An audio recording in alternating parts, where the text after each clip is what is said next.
Now notice that all of these are on the same layer of the eye, and we've done a good job. We also need to perhaps draw this curved line and also this other line at the bottom. So while still on the eye layer, I can take my paintbrush tool, select the black color, and then go ahead and draw a nice brush effect here. Maybe I can choose a nicer brush by going under Window, Brush Libraries, Artistic, and then Calligraphic. Choose one of these nice brushes that will give me this effect, this angular effect. Actually, I need to try. Okay, this one's nice, except that it needs some width. So I'll give it some additional stroke, 0.05, let's say. Perhaps that's too much. 0.03, 0.02. Okay, I have this here now. Let's say I didn't draw the right arch. What I can do is just take the direct selection tool, deselect the object, and then click on it. With the direct selection tool, it will give us the ability to adjust the vector points and the tangent handles. So I will click on the vector point and have it meet here. Okay, for example, and I'll do the same thing at the bottom. There you go.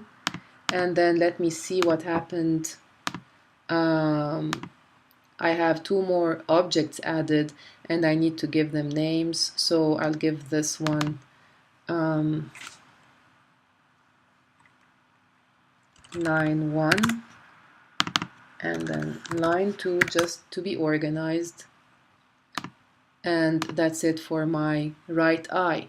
Now I need to duplicate this for the left eye, because you know I'd be wasting my time if I redraw everything for the left eye. It's the same work. So all I need to do is just duplicate all the work here, this layer, and create exactly the same eye, but just we only would need to then flip it horizontally.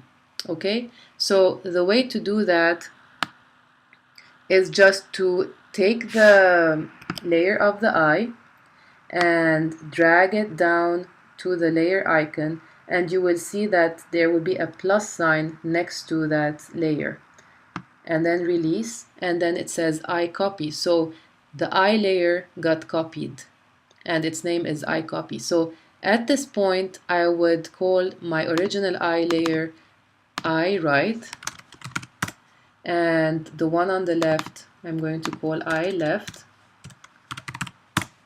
And then I want to select the whole eye just by clicking right here on the right and moving it out.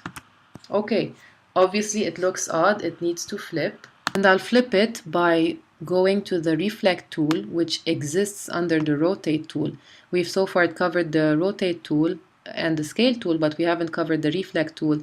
The reflect tool is under the rotate tool. Just click and hold and get to it, and it basically works as a mirror if we wish to flip something vertically or horizontally.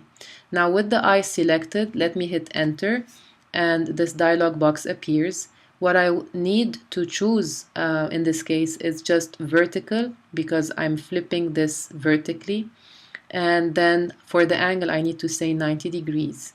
So this is what I want, and if you wish to preview, you know, you can see if you're not sure you've selected the right options. So preview tells me I've done the right thing, and then I'll hit OK. Now the eye is flipped, and I will just position it.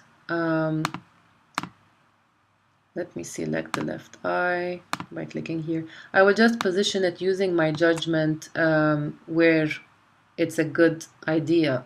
It's not matching exactly where the left eye is in the background, but it's okay because the background is an image, and we just need to reproduce this. It doesn't need to match exactly what's happening on the image, but more or less recreate this you know, this doll. Now, what if I want to apply an effect to the iris and I only wish to do it once and not repeat the same work one more time on the left iris? What is a shortcut? What is a quick way to do that? Let me go ahead and select the iris first of all of the right eye and go to gradients and select a radial gradient. The default will change to black and white, but what I wish to do is replace this black with a nice brown so that I have a gradient of brown going to white. So what I need is my swatches panel to be open. So let me go ahead and open my swatches panel from window, and I want to put it out so that it remains independent from the rest of my panel box. And then go back to gradient. I have a nice brown selected right here. So let me select my iris and then take the brown from my swatches panel and then drag it out to replace the black by hovering over it and then dropping.